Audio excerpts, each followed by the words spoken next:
There is a quiet pain that doesn't always show on the outside, but it reshapes everything within. The kind of pain that comes from being hurt, deeply, unexpectedly, repeatedly.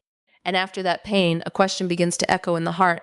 How do I protect myself without becoming cold? Because that's the danger, isn't it? When the heart is wounded, it tries to build walls, it tries to shut down, it whispers never again. But in doing so, it risks losing its softness, its trust, its ability to love for the sake of Allah. But protecting your heart doesn't mean hardening it. It means realigning it. You see, the heart was never meant to attach itself completely to people. People are fragile. They change. They leave. They disappoint. That's not because they are evil. It's because they are human. And when you expect perfection from creation, you set your heart up for destruction. So the first step to protecting your heart is to return it to its rightful place with Allah, because when your heart is anchored in Allah, people no longer have the power to break you in the same way. They may hurt you, yes, but they will not destroy you. Why? Because your deepest reliance is no longer on them. You begin to understand a powerful truth. Whatever Allah allows into your life is not there to break you, but to shape you, even the pain, even the betrayal. Even the heartbreak you thought you wouldn't survive. It wasn't meaningless. It was a message, a redirection, a reminder that your heart was leaning too heavily on something temporary. And Allah, in His mercy, sometimes removes what you depend on to bring you back to Him. So protecting your heart is not about avoiding love. It's about loving with awareness. Love people, but don't lose yourself in them. Care deeply, but don't forget your boundaries. Give, but don't give what belongs only to Allah.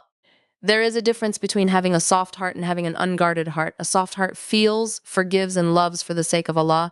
An unguarded heart attaches blindly, trusts without wisdom, and breaks easily. Islam doesn't teach you to shut your heart. It teaches you to guard it with consciousness, taqwa. Be mindful of who you let into your inner world. Not everyone deserves access to your vulnerability. Not everyone understands the value of a sincere heart, and that's okay.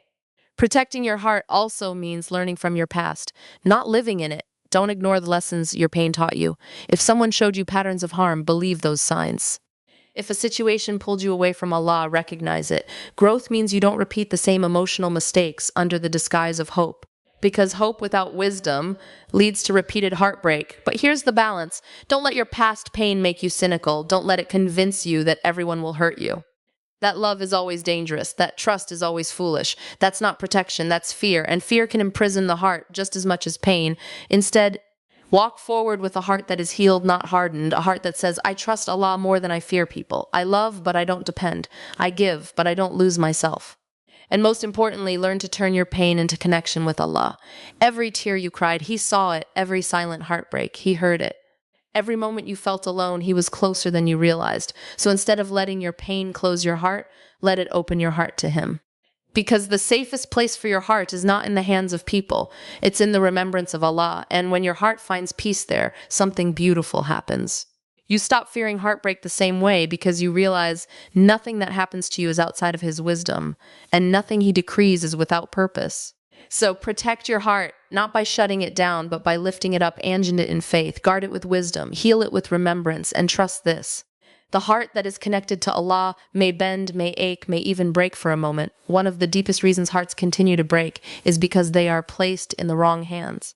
We expect from people what only Allah can give. We expect consistency from those who change. We expect loyalty from those who struggle with their own weaknesses. We expect permanence from a world that was created to be temporary. And then when people fall short, as they inevitably will, we feel shattered. Not just hurt, but deeply shaken. Because somewhere along the way, our hearts didn't just care. They began to depend. This is where the problem begins. Ensuring your heart to Allah means shifting your emotional reliance. It means understanding that people are a means, not the source. They can love you, support you, and bring joy into your life, but they were never meant to carry the weight of your heart completely. Only Allah can do that, because only Allah is constant. Only Allah is perfect. Only Allah will never misunderstand you, abandon you, or fail you. When your heart is attached to people, it rises and falls with their behavior. If they come closer, you feel secure. If they pull away, you feel anxious. If they hurt you, you feel broken. But when your heart is anchored to Allah, something changes. Your emotional stability is no longer tied to human actions. You still feel, you still care, you still love, but your core remains steady. Because your dependence is placed on the one who never changes. This doesn't mean you stop loving people. It means you love them through Allah, not instead of Allah. You begin to see relationships differently. Instead of making someone your everything, you understand they are part of your journey, not your destination. You appreciate them But you don't build your entire sense of worth on their presence. And this is incredibly freeing because now, if someone disappoints you, it hurts, but it doesn't destroy you. If someone leaves, you grieve, but you don't lose yourself. If someone fails you, you feel the pain, but you don't collapse under it. Why? Because your heart has a deeper foundation. Anchoring your heart to Allah also means turning to Him first, not last. In moments of pain, instead of running endlessly to people for validation, you turn inward and upward. You make dua. You seek comfort in prayer. You remind yourself that Allah sees what others don't see, that He knows the intentions behind your actions, that He understands the pain you cannot even explain. And when you build that connection, you realize something powerful. You are never truly alone, even when people walk away, even when no one understands, even when the world feels empty. Allah remains, and that awareness begins to heal parts of your heart that no person ever could. But let's be honest, this shift is not easy. We are human. We crave connection. We naturally lean toward people. And that's not wrong. What's wrong is when that leaning becomes total dependence. So anchoring your heart to Allah is a process.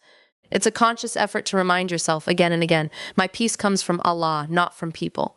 My worth is defined by Allah, not by someone's opinion. My security is with Allah, not in any relationship. And over time, this mindset transforms you. You become emotionally stronger, but still gentle. You become more aware, but not distant. You love, but you no longer lose yourself in love. And this is the balance Islam teaches, a heart that is connected, but protected, a heart that is soft, but not fragile.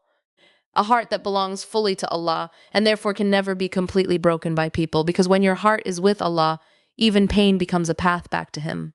Pain has a way of making everything feel meaningless. When your heart is hurt, when trust is broken, when something you held on to slips away, you don't just feel sadness, you feel confusion.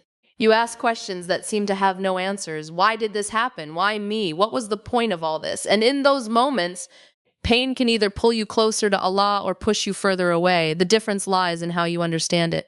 From an Islamic perspective, pain is never random. It is never wasted. It is never without purpose. Even when you cannot see the reason, there is a reason, one that is rooted in divine wisdom, not human understanding. But here's the challenge. We often try to measure our pain based on what we lost, instead of what we are being given through it. You focus on the person who hurt you, but not on the strength you are gaining. You focus on what ended, but not on what Allah is protecting you from. You focus on the emptiness, but not on the space being created for something better. Pain shifts your perspective, but only if you allow it to. Sometimes Allah allows your heart to break, not to destroy you, but to detach you from what was never meant to hold your heart so tightly. Think about it. How often do we cling to things that slowly harm us, relationships that drain us, attachments that distract us, people who pull us away from our values, and yet we hold on because we fear losing them, so Allah, in His mercy, removes them. Not as punishment, but as protection. But because we only see the surface, we interpret that removal as loss, not mercy. And this is where faith changes everything. When you truly believe that Allah is Al-Hakim, the Most Wise, you begin to trust that even the things that hurt you are part of a greater plan. That heartbreak might be saving you from something worse. That disappointment might be redirecting you to something better. That pain might be purifying your heart in ways comfort never could. Pain has a way of exposing truths. It shows you who people really are. It shows you where your attachments truly lie. It shows you how strong or fragile your connection with Allah is. And that awareness is a gift, even if it comes wrapped in difficulty, because growth rarely comes through ease. It comes through moments that shake you, moments that force you to reflect, moments that push you out of your comfort zone and into deeper reliance on Allah. But here's something important. Understanding the purpose of pain does not mean you won't feel it. Islam does not ask you to suppress your emotions. You are allowed to cry. You are allowed to feel hurt. You are allowed to grieve what you lost. Even the prophets felt deep sorrow. But what makes the difference is that their pain never made them lose trust in Allah. They felt the pain, but they didn't let it define their relationship with Him. And that's the balance you need to strive for. Feel your pain, but don't let it turn into resentment. Acknowledge your hurt, but don't let it shake your faith. Process your emotions, but don't let them blind you to Allah's wisdom, because when you begin to see pain through the lens of purpose, something shifts within you. You stop asking, why is this happening to me? And you start asking, what is Allah teaching me through this? And that question changes everything. It turns pain into reflection. It turns heartbreak into growth. It turns loss into transformation. Over time, you begin to see that some of the things that once hurt you the most were actually the very things that brought you closer to Allah. They made you stronger. They made you wiser. They made you more aware of what truly matters. So instead of seeing your pain as the end of something, begin to see it as the beginning of something deeper, a deeper connection with Allah. a deeper understanding of yourself, a deeper level of emotional strength. Because the truth is, pain doesn't just break hearts. With the right perspective, it rebuilds them. Love is one of the most powerful emotions Allah placed in the human heart. It can elevate you, soften you, and bring meaning to your life. But when love is not guided by awareness, it can also become the very thing that breaks you. Many people don't suffer because they suffer because they loved blindly. They gave everything without understanding who they were giving it to. They ignored red flags in the name of hope. They made someone their entire world, forgetting that no human being was meant to carry that weight. And this is where attachment becomes dangerous. Blind attachment is when you lose your sense of balance, when your emotions override your judgment, when you start compromising your values, your peace, even your relationship with Allah, just to hold on to someone. At that point, it's no longer healthy love. It's dependence. Islam doesn't teach you to stop loving. It teaches you to love with consciousness, to love with your heart, but also with your mind awake. Loving with awareness means you recognize that people are imperfect. You don't expect them to complete you. You don't assume they will always understand you or always stay or always treat you the way you deserve. Instead, you accept a simple truth. People can add to your life, but they should not become your entire life. When you love with awareness, you don't ignore reality. If someone consistently hurts you, you don't justify it as they'll change. If someone disrespects your boundaries, you don't call it just a bad day. If a relationship pulls you away from your deen, you don't label it as love, because real love will never require you to lose yourself. Real love will never push you away from Allah. Real love will bring sakina, peace, not constant anxiety and emotional chaos, but blind attachment makes you overlook these signs. It convinces you that pain is normal. That sacrifice means tolerating harm. That holding on is more important than protecting your heart. And that's how people get stuck in cycles of hurt. Loving with awareness means you understand your own worth. You know that your value does not come from someone choosing you. You know that your identity is not tied to someone staying. You know that your heart is too precious to be handed over carelessly, so you give love, but you give it wisely. You don't rush emotional intimacy. You don't reveal your deepest vulnerabilities to just anyone. You don't attach your happiness to someone's presence. Instead, you observe, you reflect, you take your time. And most importantly, involve Allah in your decisions. You make dua not just for the relationship to work, but for it to be good for you. Because sometimes what you want is not what is best for your heart, and Allah sees what you don't. Loving with awareness also means accepting that sometimes walking away is an act of self-respect, not failure. Not every connection is meant to last. Not every person is meant to stay in your life. And holding on to something harmful doesn't make you loyal. It makes you trapped. There is strength in letting go when something is not right for your deen, your peace, or your emotional well-being. And that strength comes from trusting that Allah will replace what you leave for His sake with something better. But here's the beauty of loving with awareness. It doesn't make you cold. It doesn't take away your ability to feel deeply. It simply protects your depth from being misused. You still care. You still give. You still love sincerely. But you do it in a way that honors your relationship with Allah first, a way that keeps your dignity intact. A way that ensures your heart remains soft but not shattered by every passing person, because at the end of the day, love is not about losing yourself in someone else.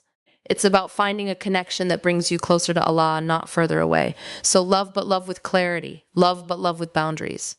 Love, but never forget who your heart truly belongs to, because when love is guided by awareness, it becomes a source of peace, not pain. One of the biggest misconceptions about kindness is that it means saying yes to everything, tolerating everything, and allowing everyone unrestricted access to your life. But that's not kindness, that's a lack of boundaries. And without boundaries, even the softest, most sincere heart becomes vulnerable to repeated hurt. Islam does not teach you to be weak. It teaches you to be balanced, to have a heart that is gentle, but a life that is guided by principles. Setting boundaries is not about pushing people away.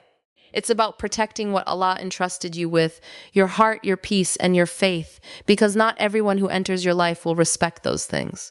Some people will take advantage of your kindness, some will overstep your limits, some will only value you as much as you allow them to.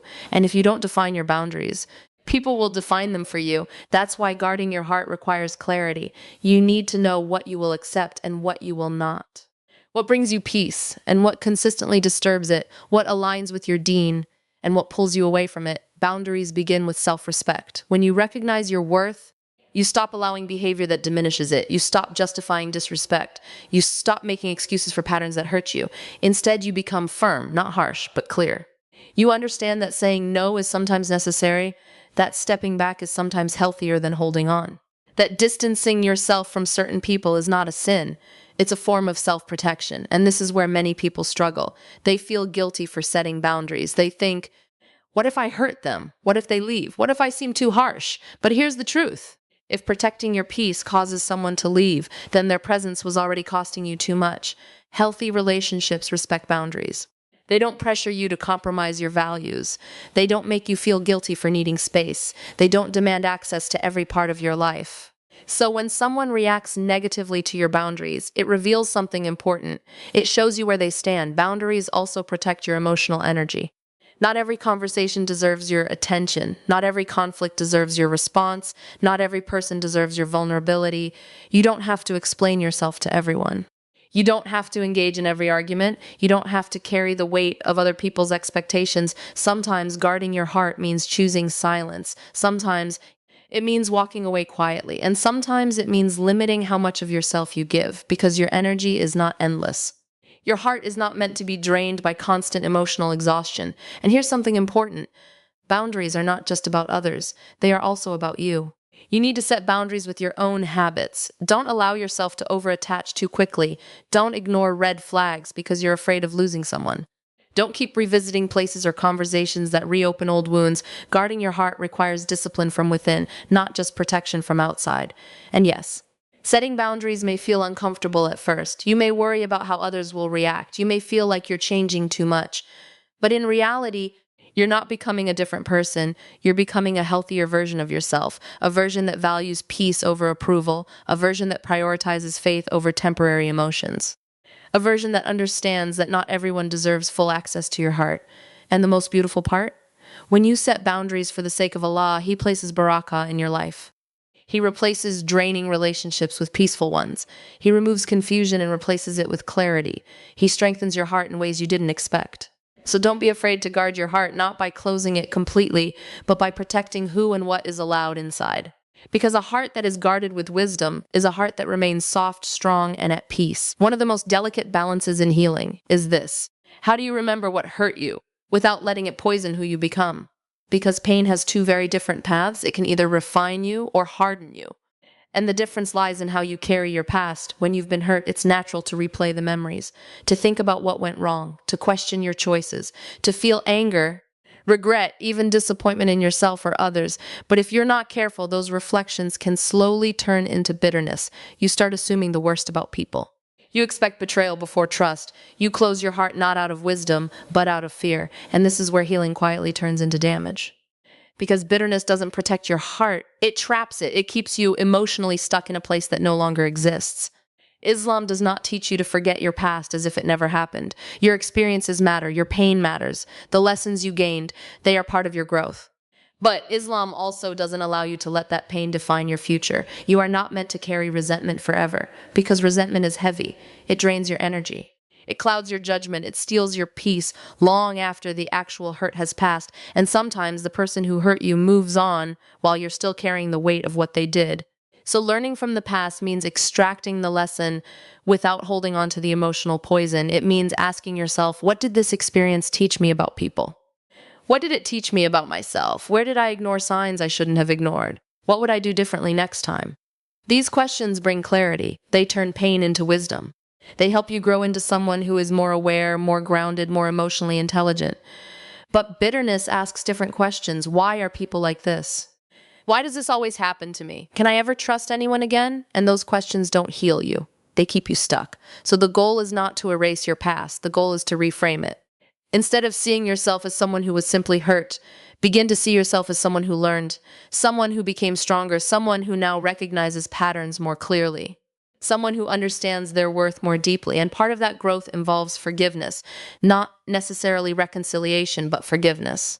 Forgiveness doesn't mean what happened was okay.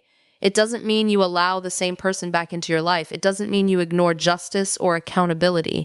It simply means you choose not to let what happened continue to control your heart.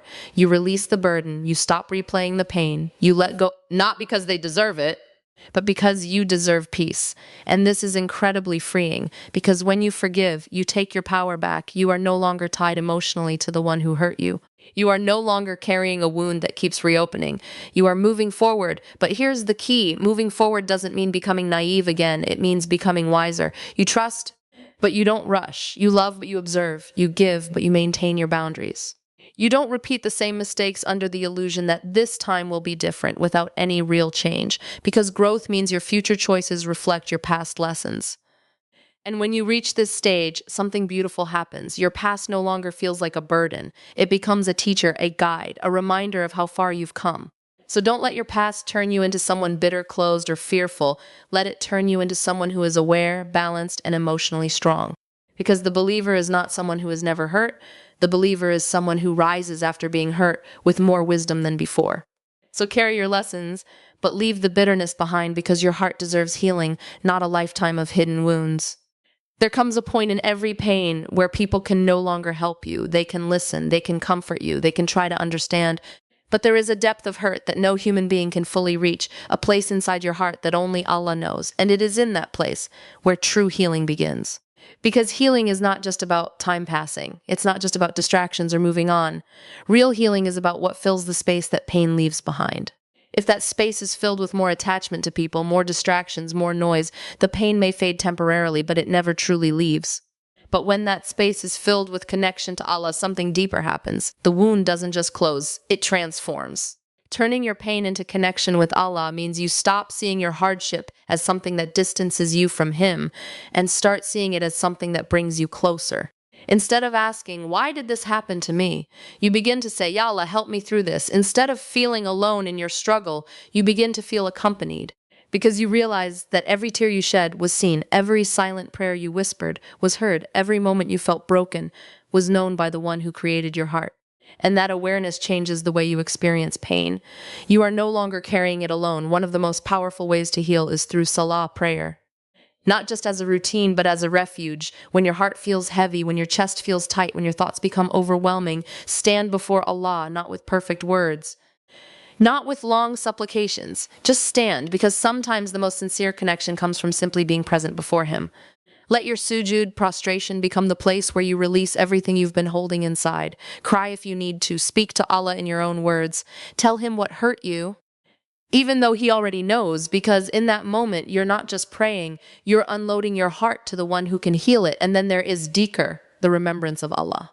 It may seem simple, just words repeated on the tongue, but when done with presence, it has the power to calm what feels uncontrollable inside you. When your thoughts are scattered, dhikr brings them back. When your heart feels restless, dhikr softens it. When your pain feels overwhelming, dhikr reminds you that Allah is greater than anything you're facing. Subhanallah. Alhamdulillah, Allahu Akbar. These are not just phrases.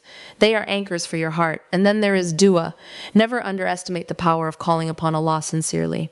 Ask Him to heal you. Ask Him to remove what still hurts. Ask Him to replace your pain with peace. Because Allah is not just the one who tests. He is also the one who heals. But here's something important to understand. Healing through Allah doesn't always mean your pain disappears instantly. Sometimes the pain stays, but your heart becomes stronger. Sometimes the situation doesn't change, but your perspective does. And sometimes what once broke you no longer has the same power over you. That is healing. It's not always loud or dramatic. It's quiet. It's the moment you realize you're thinking about it less. It's the moment you feel peace where there used to be chaos. It's the moment your heart turns to Allah naturally, without forcing it. And over time, your relationship with Allah becomes your greatest source of comfort. You stop seeking complete healing from people. You stop expecting them to fill every emotional gap. Because you found something deeper, a connection that doesn't fade, a presence that doesn't leave, a love that doesn't hurt. And this doesn't mean you'll never feel pain again. It means pain will no longer define you, because every time it comes, you know exactly where to go. So don't run from your pain. Bring it to Allah. Turn it into prayer. Turn it into remembrance. Turn it into a reason to get closer to Him, because the heart that heals through Allah doesn't just recover. It becomes stronger, softer, and more at peace than ever before, but it will never be destroyed.